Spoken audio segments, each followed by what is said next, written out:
Welcome to Meet Me in the Penthouse. I am Amy, along here with my sister Molly. We help high-achieving women increase their income, but most importantly, their impact. We are neighbors, sisters, and business partners. We have built 8-figure businesses together, traveled the world together, raised our children together, mentored thousands of men and women together. And it's all because we have a penthouse mindset. We aim for the top, and we show others how to empower themselves to peel back the layers and truly step into their greatness and calling. Welcome to Meet Me in the Penthouse. Welcome to Meet Me in the Penthouse, where we are helping high-achieving women. You can say thank you. I'm just excited to be here. I know, she's just so excited. We're helping high-achieving women like you, who are so grateful, upgrade their impact and their income. So welcome, Kristy Goodwin. Truly, you are one of our, Molly and I's most favorite human being on this earth. Your energy is like through the roof, always. Like, you don't have many friends that you can call and sing to at 5 a.m, and I can't sing. So the fact that I can call you and sing to somebody who can sing, like, I can just sing like happy birthday. I can sing whatever I want to, and you just love it. So yeah, it's so good to be here. Thank you, ladies. Thank you, Kristy Goodwin. We're just going to let you take it away and just tell us about. Go ahead, Amy. Oh, okay. I was going to say, just as we're jumping in and Molly's talking about singing happy birthday to you. And one of the things that we talked about in our introduction was the fact that you can sing. Retired singer, meaning I don't do it often. I don't do it as often as I used to. Can people bring you out of retirement, though? Are you persuaded? Yeah, people have. Yeah. And what's your favorite, or what is your most requested song to sing nowadays? Like, it depends if it's a funeral or a wedding. Right. It really depends. But I would say my most this is going to be weird, but my most popular thing I used to sing a lot was the national anthem and the Lord's Prayer. Oh, they like for weddings was the Lord's Prayer, for events was the national anthem. I just love music, so it doesn't matter. I mean, I just love to sing. I just think music is such a universal language, and it could put you in so many different moods. Yeah. And it's weird because I really don't have a favorite song. I mean, I have favorite artists, but I don't have a favorite song. I just love it all. So did you grow up, take us back to growing up in Chicago and how music fit in with? Yeah, so I grew up, I'm a preacher's kid. So I always say I was born in the church. I might as well have been, because I was always there. I mean, the Black church, it's always a service going on. And so I started singing when I was probably, I want to say I was 5 years old in the children's choir. And that just continued on until when I was 16, I started doing more directing of my choir. And then I started singing in other choirs. And then it was a group I was singing with. And that just took me to other levels of being around professional gospel singers and going to various gospel workshops, and just the gifts. Chicago has so many gifted and talented singers. It's just, I always say I'm low on the totem pole in Chicago, honey, because there's so many elite, wonderful singers in Chicago. And so I was being raised in a church. That's just what we did. Singing was just natural. It was like breathing. It was, if somebody called me early in the morning and wanted me to sing something, I would just start singing. It was just something that my sister and I did all of our life. And so as I got probably in the early 20s is when we did international touring. My very dear best friend, she broke off from the group that we had, and she became a gospel artist. And so she started touring. So I toured with her, and that was an amazing experience. I was gone a month. And then I toured with a group. It was a sisters group in Chicago, but they were nationally known. And one of the sisters couldn't go. And so they called me to see if I want. And so we worked it. And I wound up touring Europe again for a month with them. But it was amazing. I got to really experience what it was like to be this superstar where you have hundreds of thousands of people just chanting and saying your name and wanting to know who you are. And they knew I was from Chicago, so they thought that we all knew Michael Jordan. And it was just like, oh, yeah, how was Michael Jordan? How was Michael Jordan? And we're just like, oh yeah, Michael Jordan's cool. You just play it. You don't say the truth. I didn't really know Michael Jordan, even though my cousin was a Bulls cheerleader. So we often, that was a joke that we had, but it was just amazing growing up in that lifestyle, knowing what that was like, and also being spiritually connected at the time with God. God was all I knew, I thought, when I was younger, and until I got more of an intimate experience with him as an adult. But yeah, that was Okay, you have to tell the story. Well, first of all, what was your favorite city in Europe? I mean, you probably didn't get to go out a whole lot because you're there for. Well, we had times that we did go out. Weirdly enough, I like Slovenia.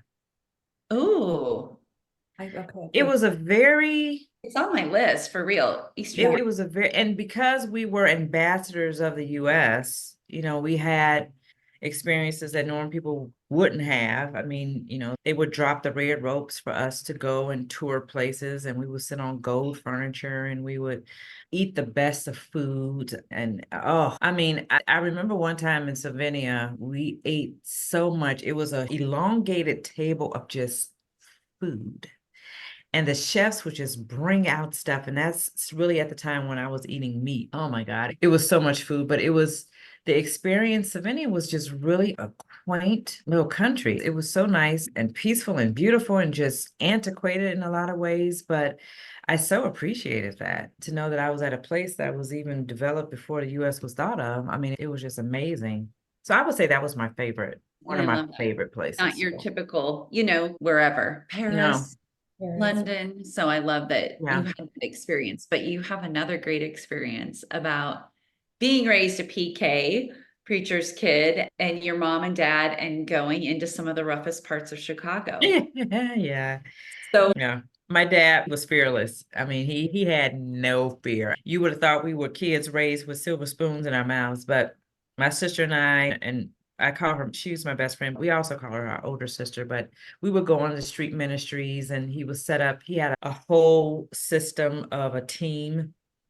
And we went to, when I say the roughest parts, they were the roughest part. That is stuff that you would see in the movies and on television. I mean, we were with pimps and prostitutes and gangbangers, and they were, my father, they would come really up against my dad. My dad was like talking to them about Christ, and my dad would just stand firm and just show them love and talk them down. And he was a master at it. I would just sit there amazed. And then we would go I remember going into a bar. This was during a day. It was a Saturday, and this bar they had the jukebox. This was back in the early 80s. And so the jukebox was playing, and they were smoking and drinking. And my dad just walked in with us, and he was like, do you all mind if my girls sing?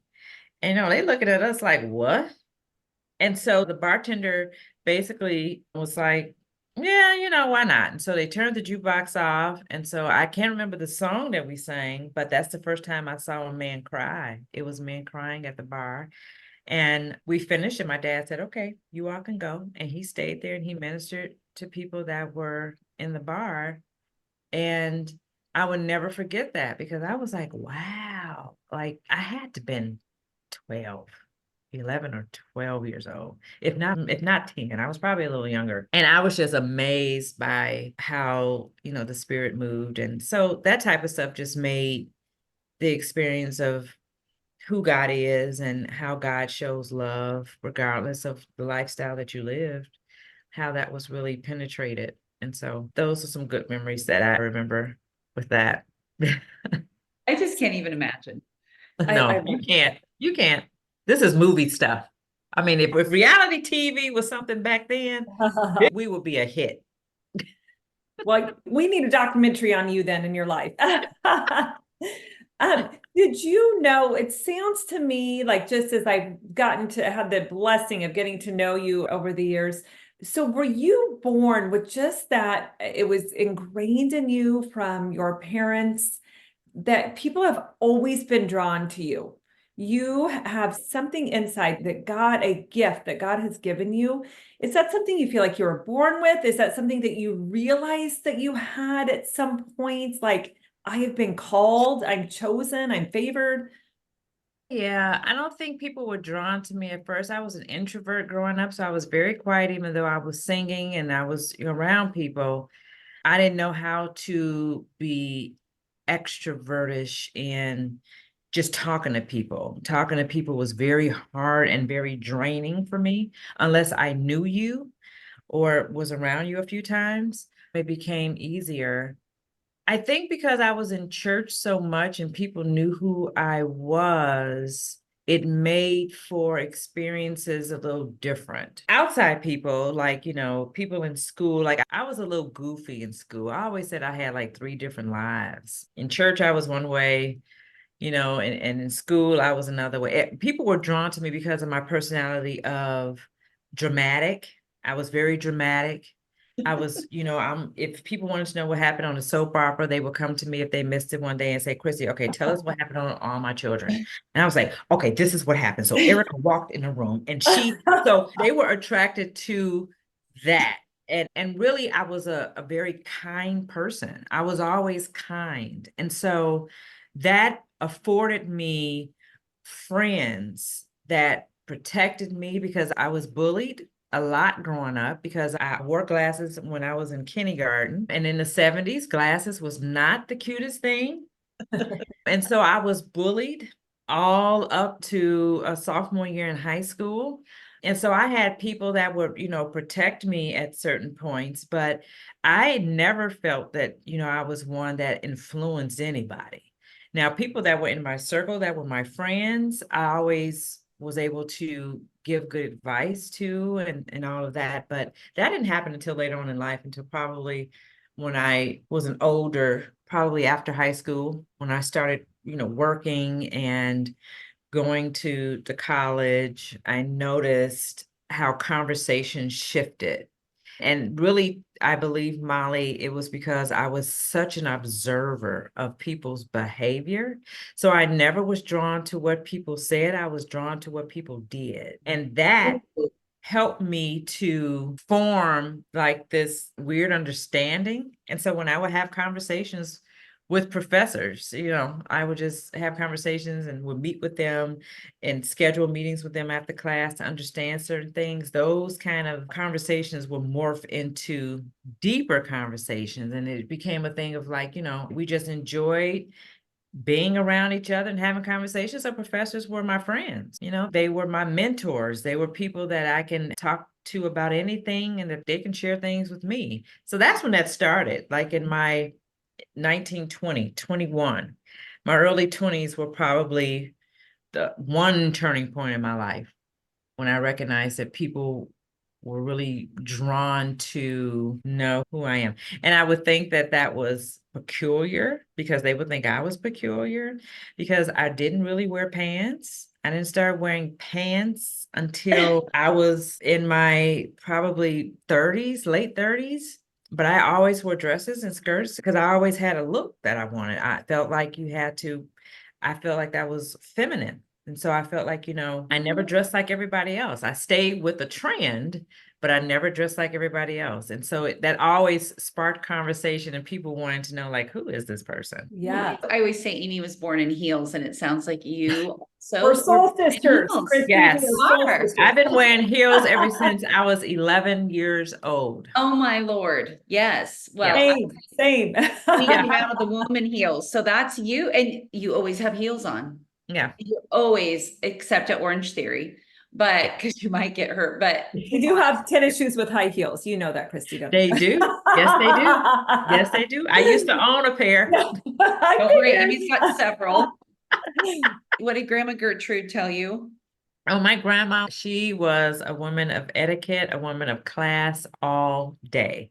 And so she would always say, do not leave the house without your hoops and your lipstick.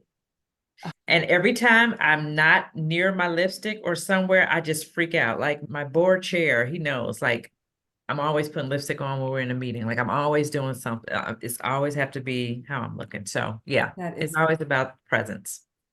It makes me think. So I wrote down, you were drawn to what they did or to how they acted or whatever, as opposed to what they said, right? To their actions.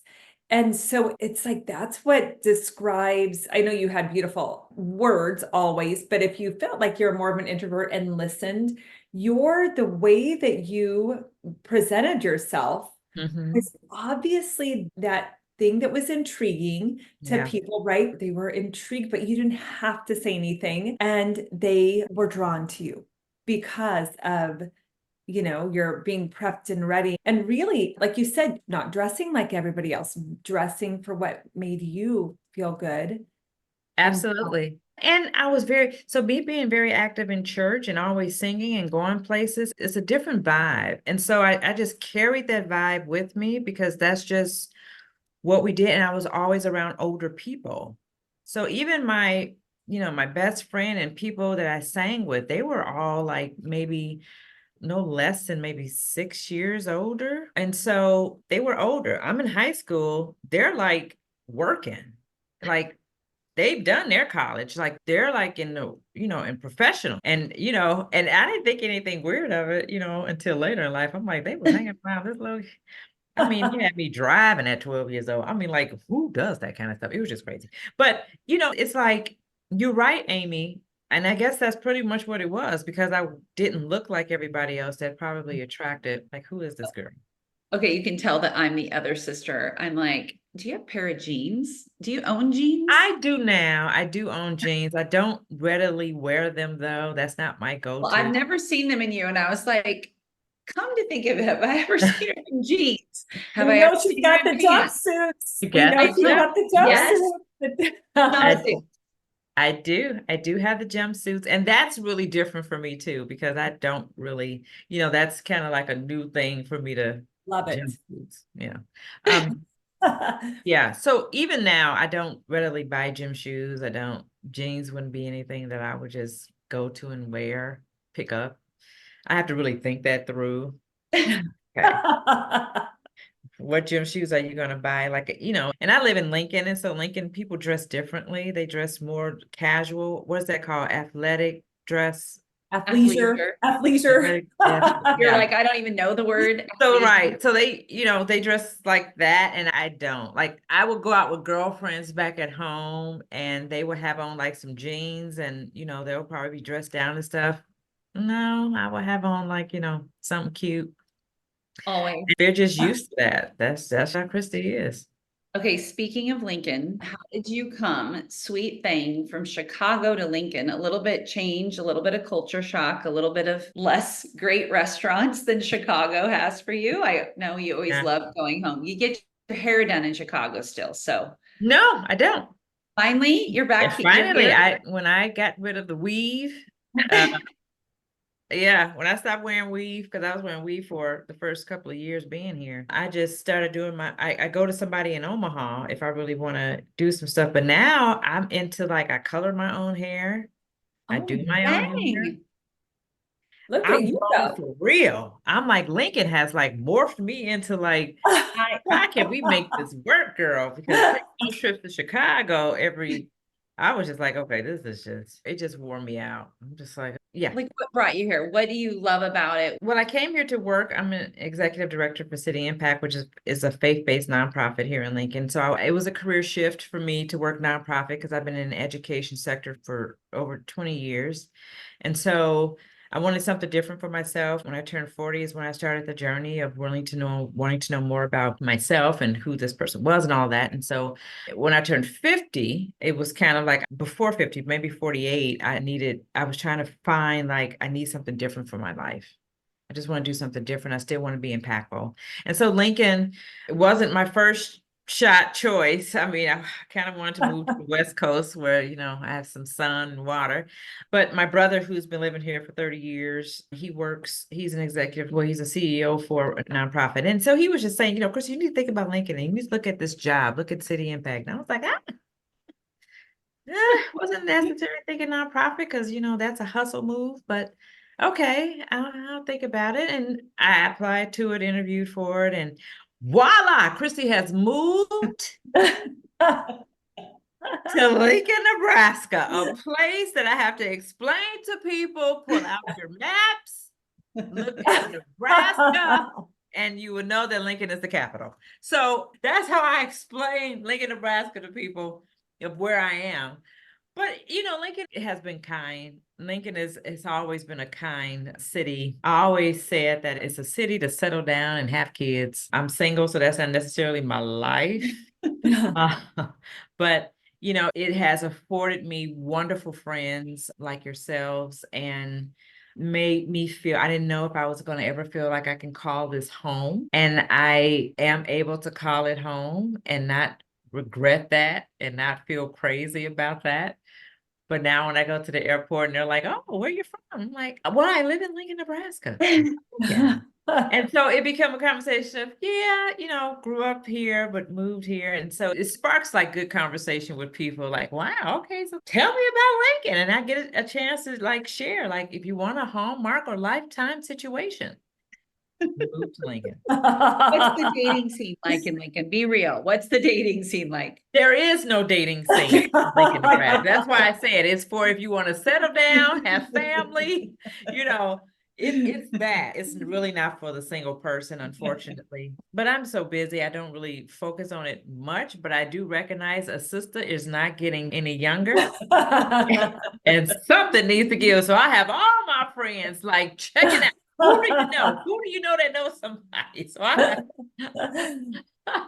So I'm trying to connect that up, But no, it's not for the single at heart. It's not. But lots of other great things, and you're Yeah. finding your way well. You're finding Yes. your way well, for sure, my friend. Yeah. Anything else you want to share with our audience that would be impactful to them? Because I think, again, when you live in such a high vibrational state, you're attracted to those people. So I laugh when I say you walked in with the floral shoes, but right away you had such a magnetic, and we are electromagnetic beings. You had such a magnetic personality. You weren't the loudest one in the room. It wasn't because you were your extroverted self, but you were so magnetic. You can be magnetic if you're introverted. So Yeah.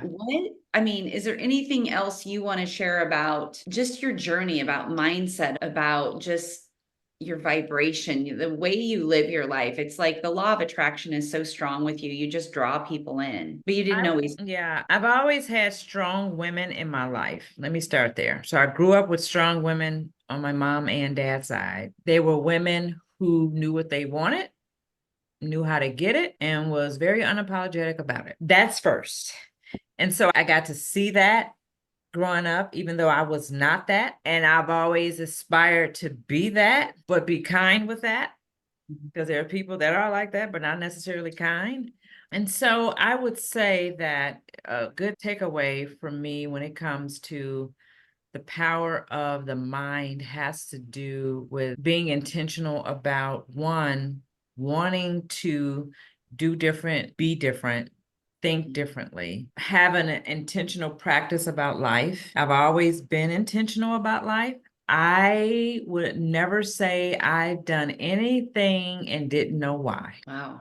Never. I don't care if the why was a crazy why or if it was just a why because I just wanted to. I think that having an intentional mindset has a lot to do with what it is do you want to get out of life? What do you want to leave? What's that legacy? For me, I want to impart something in someone that is life-giving, learn from experiences, learn from the good, bad, the ugly. And what is the takeaway from that? I've always been able to do that. And two, just being around people that's going to push you or encourage you to do and be more than where you are. That is very important. If you're around the wrong people and if you don't have a strong mindset to really have that hustle and that drive for yourself, it's not going to work. And so because I have fashioned myself around women like yourselves and other women of Lincoln who are these women that are great women, beautiful women, spirited women, women who have such a rich history to be able to partake and give that is so powerful within itself because it really drives me to just want to do more. And how can I do that? And I used to allow challenges and disappointments to cradle me, and now I don't. But that's that mind shift, The Bible speaks about, I am a minister as well. So the Bible just speaks about, be ye transformed by the renewing of your mind. And so how does one renew their mind? That's the process. How does that happen? And you have to have all of this around you. You got to have the friends, you got to have the community, you got to have, what do you read? And so I make sure I read things that are edifying. I make sure that, I'm not saying I don't watch Frasier from time to time, to just give me that laugh or whatever, but I watch things that's like rooted in something that I can learn from. And I don't allow the things that are hard in my life to overtake me. I don't care if I have to cry sometimes. I don't care if I have to sit and write in my journal to just get it off me. I allow myself to go through that process of whatever that is, that's that hard thing. And I say, okay, so what are we going to do? Are we going to sit or are we going to move? And I've always been a person that moved. And sometimes I didn't know where that move was taking me. I just knew I just had to do it. And so, and I get emotional with that because that is such a hard lesson. It is such a hard lesson for people to get. But once you get it, and once you talk the stinking thinking down, because those stinking thinkings happen all the time. It happens for me every day. Who are you and what are you doing? And that's not right. And that's not, and I have to talk myself down all the time and say, shut up. Absolutely not. This is how I'm going to think. This is what I'm going to do. And if I need to hear an encouraging word, I know who to call. I know who to text. So Molly and Amy, don't be shy, honey, if you get some text from me and be like, spit me something, Amy, spit me something, So, just for my heart and for my whole being to just have what is needed for me to eat off of, whether it's mental, whether if it's physical, and me sometimes not feeling like, working out, and I just need my body to rest. I've talked myself down with that, Molly, like, don't feel guilty because you just need to just sleep. And so I've learned to just talk to myself every day, pull myself through it, and know that it's going to be okay. Yes. And that's so powerful for people, even like me. I remember growing up when I knew somebody that was in ministry, right? You think, well, they have no problems. I mean, why would they have problems? Yeah. And to hear you as a grown woman in her 50s say, I got to talk myself down from that ledge sometimes every day, because you've definitely been through hard. Yeah. And I've watched you and just come out on the other side. And especially being a single woman, like I'm here alone in my home with these thoughts. And I love how you just taught people how to renew your mind and what that looks like. Yeah, you got to have the tools. And it's easy for me to sit, because I've said to you sometimes, like, who do I have to share this with? Like, I wish I can go home and say, or I wish I can get a call from, my husband or my significant other that says, hey, it's going to be okay. What's going on? I wish that can happen. But since that's not, why am I harping on what's not? Yeah. So who do I need to do that? Like, how do I need to get past that? And so, I just go to what are my norms? I go to what's going to help me to be able to help the renewing of it and to help me continue on and to wake up the next day and enjoy the sun, enjoy the heat, enjoy the bugs. I'm sticky bugs, I can't stand, but to enjoy the bugs, to just enjoy nature and take this as a gift, as a moment that God has given me. So, Kristy, how are you going to show up today? Yeah. And wow, do you show up? I've just never met anybody has just more beauty inside and out. People are drawn to you. Like, I mean, you are a bright, bright, bright light in this world. And Thank you. So grateful that we know you. Thank you. So we're in your world. You're captivating. That's captivating is my word for you. But let's leave everybody with just a little hot tip of how you live in the penthouse. What does that look like to live? Since obviously the podcast is Meet Me in the Penthouse, we invite people that are penthouse people. And what does that look like for you? What does it mean to you? It's what I just said. It's the mental agility. It's how I show up. It's what I say to myself, what I speak. It's what's around me. Who do I allow around me? It's how do I edify myself mentally, spiritually, physically? What does that look like? And how do I keep up the maintenance? I've said this before, like, penthouse living is all about you can live in that beautiful top notch, but you can have cheap stuff in it. And it always needs maintenance. And so it's not perfect. It's not perfect. And so because it's not perfect, I don't care what you put in it. I don't care how expensive it is. I don't care how cheap it is. It's all about that you have to keep it up. And so are you going to keep it up? Am I going to keep it up with being an imposter? Am I going to keep it up with having imposter syndrome? Am I going to keep it up? Or am I going to keep it up with saying, girl, you can do this. You got this. How are you going to elevate your thinking? Who do you need to encourage you on today? What is it that you need to read? What is it that you need to do? What do you need to eat to celebrate the little successes, to celebrate the little things? How am I going to dress this penthouse up? And so the penthouse is all about my whole total. It's this whole package. And so I don't want to be an imposter. I don't want to say things that I don't mean. I want to say things that I know that are true for me and how I need to dress it up and how I need to be unapologetic about how I need to show up every day. And I show up well. I show up strong. I show up, in my all of even the imperfections.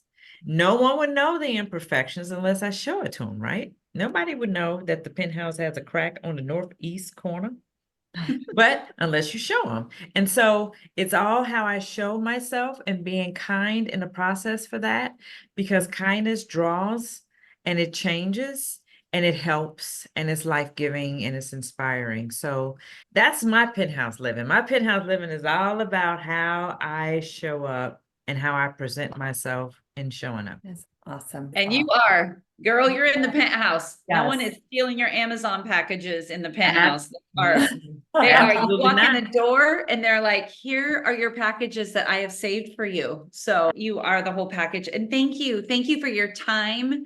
I know you lead a very full life. And so thank you for your time. And we are so blessed to have you in Meet Me in the Penthouse. So It's thank you. such We an love honor. you. It's such an honor. I love you too. Thank you. Thank you for tuning in today for Meet Me in the Penthouse with Sisters Amy and Molly. Please rate and review. We love those 5-star ratings and would love to have you go to our website at sistersnextdoor.com.